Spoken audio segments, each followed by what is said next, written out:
আসসালামু আলাইকুম ভিউয়ার্স, আশা করি আপনারা সবাই অনেক ভালো আছেন। আজকে আমি আপনাদেরকে দেখাবো কিভাবে টাচ ওয়ালেট অ্যাকাউন্ট খুলবেন খুব সহজভাবে মাত্র 2 মিনিটের ভিতরে। সেটা নিয়ে আজকের ভিডিও শুরু করার আগে একটি কথা বলে নিচ্ছি, যারা আমার চ্যানেলটি এখনো সাবস্ক্রাইব করেননি অবশ্যই সাবস্ক্রাইব করবেন, আর ফেসবুক পেজ থেকে হলে অবশ্যই পেজটি ফলো করবেন। চলুন শুরু করা যাক আজকের ভিডিও। আমার ভিডিও ডেসক্রিপশন বক্সে অথবা ফার্স্ট কমেন্টে অ্যাপস লিঙ্ক নামে একটি অপশন দেওয়া আছে, touch wallet apps link option দেওয়া আছে। সেখানে ক্লিক করলে কিন্তু আপনাদের সরাসরি প্লে স্টোর নিয়ে আসবে। নিয়ে আসার পর এখান থেকে আপনারা ইনস্টল দিয়ে নেবেন। এখানে ইনস্টলের উপর ক্লিক করে আপনারা অ্যাপসটি ইনস্টল দিয়ে নেবেন। আমার যেহেতু ইনস্টল দেওয়া আছে, আমি এখান থেকে ওপেনের উপর ক্লিক করে অ্যাপসটি ওপেন করে নেব। অ্যাপসটি ওপেন করার পরে এই ধরনের একটি ইন্টারফেস চলে আসবে। এখানে দেখতে পাচ্ছেন গেট স্টার্ট নামে একটি অপশন আছে, আমরা গেট স্টার্ট এই অপশনে একটি ক্লিক করে দেব। গেট স্টার্ট অপশনে ক্লিক করার পর আপনাদের মাঝখানে এই ধরনের ইন্টারফেস চলে আসবে। এখানে দেখতে পাচ্ছেন ক্রিয়েট নিউ ওয়ালেট নামে একটি অপশন রয়েছে, আমরা ক্রিয়েট নিউ ওয়ালেট এই অপশনে একটি ক্লিক করে দেবো। এই অপশনে ক্লিক করার সঙ্গে সঙ্গে আপনাদের এই ধরনের একটি ইন্টারফেসে নিয়ে আসবে।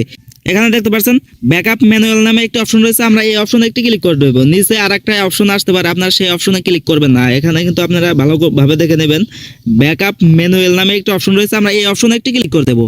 এই অপশনে ক্লিক করার সঙ্গে সঙ্গে আপনাদের এই ধরনের ইন্টারফেসে নিয়ে আসবে। এখানে আপনারা টিক মার্ক দিয়ে দেবেন। এখানে 3টা দেখতে পাচ্ছেন টার্মস কন্ডিশন, আমরা এখানে টিক মার্ক দিয়ে দেবো। আমরা 3টা দিয়ে এখান থেকে টিক মার্ক দিয়ে দেবো। টিক মার্ক দেওয়া হয়ে গেলে এখানে নিচে দেখতে পাচ্ছেন কন্টিনিউ নামে একটি অপশন রয়েছে, আমরা কন্টিনিউ এই অপশনে একটি ক্লিক করে দেবো। কন্টিনিউ অপশনে ক্লিক করার পর এই ধরনের ইন্টারফেসে নিয়ে আসবে। এখানে দেখতে পাচ্ছেন আমাদের কিন্তু এই লেখাগুলো সর্বপ্রথম লিখে রাখতে হবে, অথবা অন্য ফোন দিয়ে আমাদের কিন্তু এটা একটি পিক তুলে রাখতে হবে, ছবি তুলে রাখতে হবে। এটা কিন্তু আপনার অ্যাকাউন্টের কিন্তু এক কথায় বলতে গেলে আপনার অ্যাকাউন্টের চাবি। আপনি অন্য কোনো ফোনে অথবা অন্য কোনো ডিভাইসে আপনি পরবর্তীতে লগ ইন করতে গেলে কিন্তু আপনার এই কোডটি চাবে। আপনি যদি অ্যাপস আনইনস্টল করে দিয়ে ইনস্টল করেন, তাহলে কিন্তু আপনি এই কোড ছাড়া কিন্তু আপনি আপনার টাচ ওয়ালেট অ্যাকাউন্টে ঢুকতে পারবেন না, টাচ ওয়ালেট অ্যাকাউন্ট ওপেন করতে পারবেন না। এই জন্য আপনারা এটা লিখে রাখবেন, অথবা আপনি অন্য কোনো ফোন দিয়ে একটি ছবি তুলে রাখবেন। এরপর নিচে দেখতে পাচ্ছেন কন্টিনিউ নামে একটি অপশন রয়েছে, আমরা কন্টিনিউ এই অপশনে একটি ক্লিক করে দেবো। কন্টিনিউ অপশনে ক্লিক করার পর এই ধরনের ইন্টারফেসে নিয়ে আসবে। এখানে দেখতে পাচ্ছেন 1 নাম্বার অর্ডার দেওয়া রয়েছে, এবং 4 নাম্বার অর্ডার দেওয়া রয়েছে, 7 নাম্বার অর্ডার দেওয়া রয়েছে, 10 নাম্বার অর্ডার দেওয়া রয়েছে। আপনার ক্ষেত্রে কিন্তু অন্য অন্য ওয়ার্ড আসতে পারে।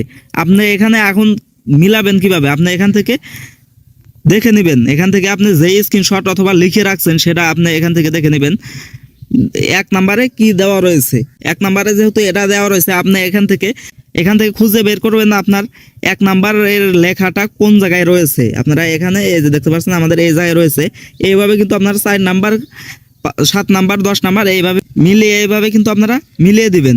দেখতে পাচ্ছেন আমি এইভাবে মিলিয়ে দিয়েছি, আমি ওটা দেখে এভাবে মিলিয়ে দিয়েছি। মিলিয়ে দেওয়া হয়ে গেলে এখানে নিচে দেখতে পাচ্ছেন কন্টিনিউ নামে একটি অপশন রয়েছে, কন্টিনিউ এই অপশনে আমরা আবারও ক্লিক করে দেবো। কন্টিনিউ অপশনে ক্লিক করার সঙ্গে সঙ্গে এখানে দেখতে পাচ্ছেন আমাদের কিন্তু পাসওয়ার্ড চাইছে। আমাদের অ্যাকাউন্টে কিন্তু একটি পাসওয়ার্ড দিতে হবে, 6 ডিজিটের আমরা এখানে পাসওয়ার্ড দিয়ে দেবো। অবশ্যই আপনি পাসওয়ার্ডটি মনে রাখবেন, এরকম পাসওয়ার্ড 6 ডিজিটের দিয়ে দেবেন, অথবা আপনি 1 থেকে 6 পর্যন্ত চাইলেও দিতে পারবেন। পাসওয়ার্ডটি দেওয়া হয়ে গেলে আপনাদের মাঝখানে কিন্তু আবারও এই ধরনের ইন্টারফেস চলে আসবে। এখানে দেখতে পাচ্ছেন কনফার্ম পাসওয়ার্ড নামে একটা অপশন রয়েছে, আপনি আগে যেই পাসওয়ার্ডটি দিয়েছিলেন সেই একই পাসওয়ার্ড কিন্তু আবারও এখানে দিয়ে দিবেন। দিয়ে দেওয়া হয়ে গেলে আপনাদের কিন্তু এই ধরনের অপশন আসতেও পারে, নাও আসতে পারে। এখানে দেখতে পাচ্ছেন বায়োমেট্রিক লগ ইন, এরা কিন্তু আপনার আসতেও পারে, নাও আসতে পারে। যাদের ফোনে ফিঙ্গারপ্রিন্ট রয়েছে তাদের ক্ষেত্রে এটা আসতে পারে। আসার পর আপনারা এখান থেকে কনফার্ম অপশনে ক্লিক করবেন, অথবা আপনারা এই অপশনে ক্লিক করে আপনারা কিন্তু এখান থেকে ব্যাক চলে যেতে পারেন। এরপর আপনারা এখান থেকে ফিঙ্গারপ্রিন্টটি দেওয়া হয়ে গেলে আমাদের কিন্তু সরাসরি এই ধরনের ইন্টারফেসে নিয়ে আসবে। এখানে দেখতে পাচ্ছেন স্টার্ট ইউজিং টাচ ওয়ালেট, আমরা এই অপশনে একটি ক্লিক করে দেবো। এই অপশনে ক্লিক করার সঙ্গে সঙ্গে এখানে দেখতে পাচ্ছেন আমাদের কিন্তু টাচ ওয়ালেট খোলা একদম কমপ্লিট হয়ে গেছে। আমাদের কিন্তু খুব সহজে কিন্তু আমাদের টাচ ওয়ালেটটি খোলা সম্পূর্ণভাবে হয়ে গেছে।